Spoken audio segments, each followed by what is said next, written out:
ఒక రాజు తన ఆస్థానంలో ఉన్న ముగ్గురు మంత్రులు ఎలా పనిచేస్తున్నారో తెలుసుకోవడానికి వాళ్ళని పిలిపించాడు.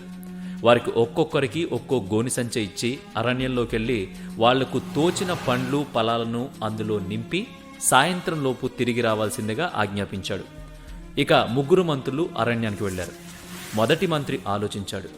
రాజుగారు పండ్లు తెమ్మన్నారంటే ఏదో విశేషం ఉండి ఉండాలి, కనుక మంచి పండ్లు తీసుకుని వెళ్ళాలి అనుకుంటూ అరణ్యం అంతా తిరుగుతూ పండ్లు నింపసాగాడు.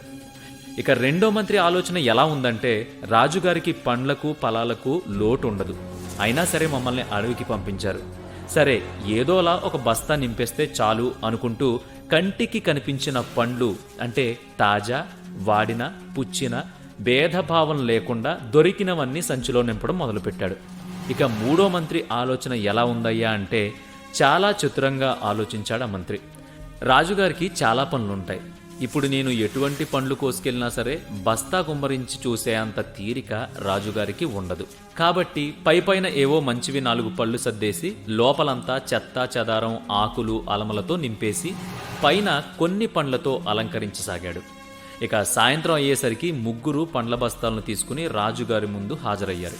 మూడో మంత్రి ఊహించినట్లే రాజుగారు చాలా పనుల్లో తలమునకలై ఉన్నారు. కనీసం బస్తా వైపు కూడా చూడనైనా చూడకుండా సైనికులను ఇలా ఆదేశించారు.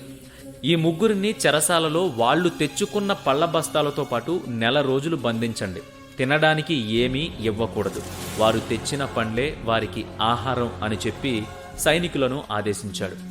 ఇక మొదటి మంత్రి చక్కని తాజా పండ్ల మూలంగా ఎలాంటి ఆకలి బాధ లేకుండా శిక్షాకాలం పూర్తి చేసి తిరిగి ఆస్థానం చేరుకున్నాడు. ఇక రెండవ మంత్రి కొన్ని రోజుల వరకు బాగానే తిన్నా కుళ్ళిన, వాడిన పండ్లు మిగతా రోజుల్లో తిని తీవ్ర అస్వస్థతకు గురై మంచాన పడ్డాడు. ఇక మూడవ మంత్రి విషయానికి వస్తే పైపైన అలంకరించిన పండ్లతో 2 రోజులు మాత్రమే గడపగలిగాడు. తరువాత వచ్చే ఆకులు, అలమలతో మరో వారం పాటు మాత్రమే గడిపాడు. తర్వాత ఆకలి బాధ తట్టుకోలేక చేసిన పనిని తలుచుకుంటూ కుమిలిపోతూ ఆకలితో చనిపోయాడు. దీన్నే కర్మ అంటారు. మనం చేసిన పనులకు తగిన ప్రతిఫలం తప్పక లభిస్తుంది. మంచి కర్మలకి మంచి, చెడు పాపకర్మలకు చెడు పర్యవసానాలు తప్పవు. 1000 గోవుల మంద ఉన్న దూడ ఖచ్చితంగా తన తల్లి దగ్గరికి ఎలా పోగలదో మంచి చెడు కర్మలు కూడా అలాగే మనల్ని వెదుక్కుంటూ వస్తాయి. ఇదే కర్మ సిద్ధాంతం పనిచేసే తీరు. అందుకే మనం చేసే పని ఏదైనా చేసిన కొద్ది సమయంలో శ్రద్ధగా చేసినట్లయితే దానికి సంబంధించిన ప్రతిఫలం మనకి ఖచ్చితంగా